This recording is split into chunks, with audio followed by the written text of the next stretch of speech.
আজি সংবাদমেলখন জৰুৰীভাৱে দিয়াৰ উদ্দেশ্য হ'ল যে আপোনালোকে জানে যে অহাকালি যি মন্ত্ৰীগোটৰ প্ৰতিবেদনখন কেবিনেটে সিদ্ধান্ত লৈ পেলাই বিধানসভাত যোৱাকালি দাখিল কৰিছে।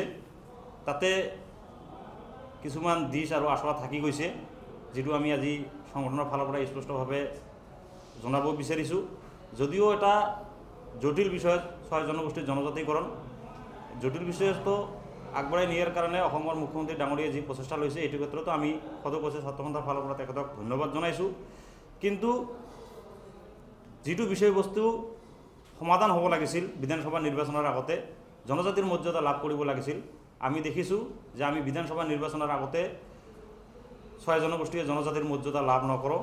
কাৰণ বিষয়বস্তুটোৱে এটা নিৰ্বাচন কেন্দ্ৰিক হ'বলৈ গৈ আছে, এইটো আমাৰ সন্দেহ হৈছে। কাৰণ যোৱাকালি যি বিধানসভাত মন্ত্ৰীগোটৰ প্ৰতিবেদনখন দাখিল কৰিছিল আৰু প্ৰস্তাৱ আকাৰে কেন্দ্ৰলৈ প্ৰেৰণ কৰিব, তাতে বহুত কথা থাকি গৈছে যে তাতে STP আৰু STV বুলি এটা কথা আনিছে, যে STV বুলি যিহেতু সাংবিধানিকভাৱে কোনো ধৰণৰ বিধি ব্যৱস্থা নাই, এইটো সংবিধান সংশোধন কৰি ভি আনিব লাগিব। আৰু ভিত যদি সকলোখিনি ক্ষমতাই থাকে, সকলোখিনি সুবিধাই থাকে, তেতিয়াহ'লে আমি ভিকো আদৰণি জনাম। কিন্তু BTCৰ ক্ষেত্ৰত যি এটা অদ্ভুত এটা কি ৰাখিছে যে BTCৰ মুৰব্বীজনৰ মানে NOC লাগিব বুলি BTC চৰকাৰখনত, তাতে আমাৰ এটা সন্ধিহান হৈছে যে আচলতে NOCটো আগতে তেখেতসকলে লৈ পেলাই এই প্ৰতিবেদনটো প্ৰস্তুত কৰিব লাগিছিল, কিন্তু তাকে নকৰি NOC এতিয়াহে বিচাৰিব আৰু NOC বিচাৰিব, তাৰপিছত প্ৰতিবেদন কেন্দ্ৰীয় গৃহ মন্ত্ৰালয়লৈ পঠাই দিব। অহা 1 ডিচেম্বৰৰ পৰা 19 ডিচেম্বৰলৈ সংসদৰ শীতকালীন অধিৱেশন আছে। সংসদৰ শীতকালীন অধিৱেশনত আমাৰ এই জনজাতিকৰণৰ বিষয়বস্তুটো অন্তৰ্ভুক্ত কৰা নাই। এইটো যিহেতু শীতকালীন অধিৱেশনত আলোচনা হোৱাৰ সম্ভাৱনা নাই।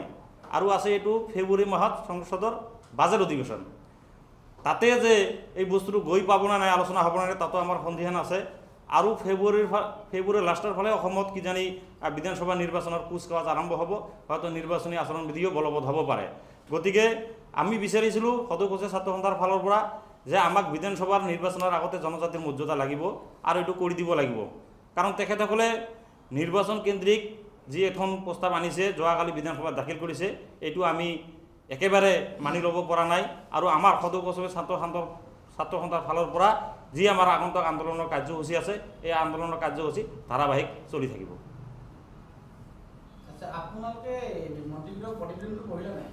পঢ়িছোঁ। আছে STP আৰু V বুলি। না তাতে ইহঁতেতো ST দিব নোৱাৰে, ইহঁতে প্ৰতিবেদন আকাৰে কেন্দ্ৰীয় গৃহ মন্ত্ৰালয়লৈ পঠাই দিব।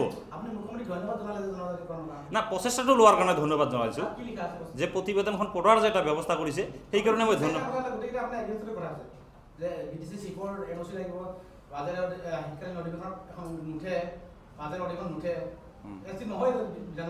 আমি যি দেখিছোঁ ST নহয়। এতিয়া এটাই আছে, যিহেতু ডাবল ইঞ্জিনৰ চৰকাৰ, ক্ষমতা প্ৰয়োগ কৰিলে, হেঁচা প্ৰয়োগ কৰিলে হয়তো হ'ব পাৰে। আমি একেবাৰে কোৱা নাই যে নহ'ব, কিন্তু সদিচ্ছা থাকিব লাগিব। সদিচ্ছা থাকিলে হ'ব, কিন্তু যি দেখিছোঁ তেখেতসকলৰ সদিচ্ছাৰ অভাৱ আছে, তেওঁলোকৰ সদিচ্ছাৰ অভাৱ আছে। হ'ব পাৰে, সময়ত টুপি জাপিও হ'ব পাৰে। আমি একেবাৰে না হ'ব পাৰে বুলি মই কৈছোঁ, নহ'বও পাৰে। কাৰণ এইটো বিৰোধী দিছে, টপটো দিছে, টপ আছে। টপৰ লগতে সমস্যাটোৰ সমাধানৰো এটা ৰাস্তা আছে। টপৰ লগতে সমস্যাটোৰ সমাধানৰো এটা ৰাস্তা আছে। আমিতো ইলেকশ্যনৰ আগত বিচাৰিছোঁ, হ'ব পাৰে। যিহেতু ডাবল ইঞ্জিনৰ চৰকাৰ, ক্ষমতা প্ৰয়োগ কৰি যেনেকৈ নোৱাৰে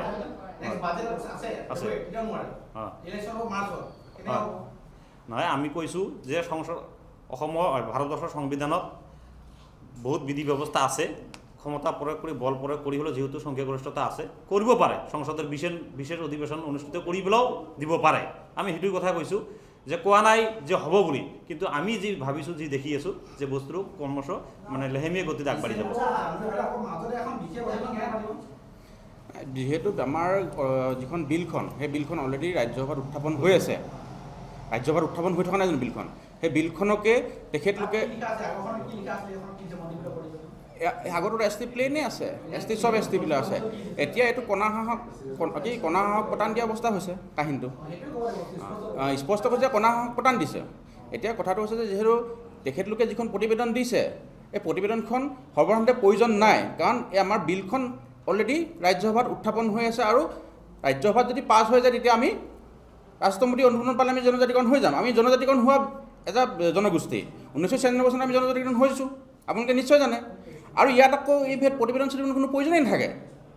তেখেতলোকে এটা জাষ্ট ৰিপৰ্ট এটা দিব পাৰে যে আমি ৰিপৰ্ট এটা দিব পাৰে যে এই 6 জনগোষ্ঠী মানে কোচ ৰাজবংশী যিহেতু জনজাতিকৰণ হৈ আছে, লগত বাকী যি 5 জনগোষ্ঠী আছে 5 জনগোষ্ঠীক সন্মিলিত কৰি পিনি জনজাতিকৰণ কৰিব পাৰে।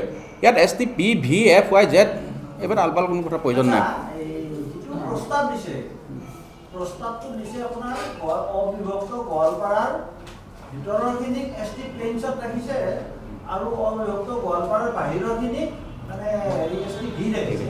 সেই প্ৰস্তাৱটোত আপোনালোকৰ অভিজ্ঞানটো কওক একচুৱেলি, বা আপোনালোকে পঢ়িছে নে নাই? যদি পঢ়িছে সেইটো বস্তু দিছে, বাকী 6 জনগোষ্ঠীৰ ভিতৰৰ আপোনাৰ 2টা ভাগ কৰিছে, তাৰ ভিতৰত আপোনালোকৰ যিখিনি সেইটো মই স্থিতিটো কওক স্পষ্টটো, গম পাইছেনে?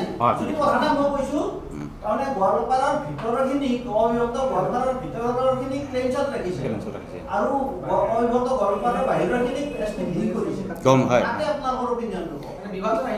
নাই এতিয়া কথাটো হৈছে কি, সেইকাৰণেতো আমি আজি সংবাদমেল দিয়াৰ মুখ্য উদ্দেশ্য কাৰণটো হৈছে সেইটো।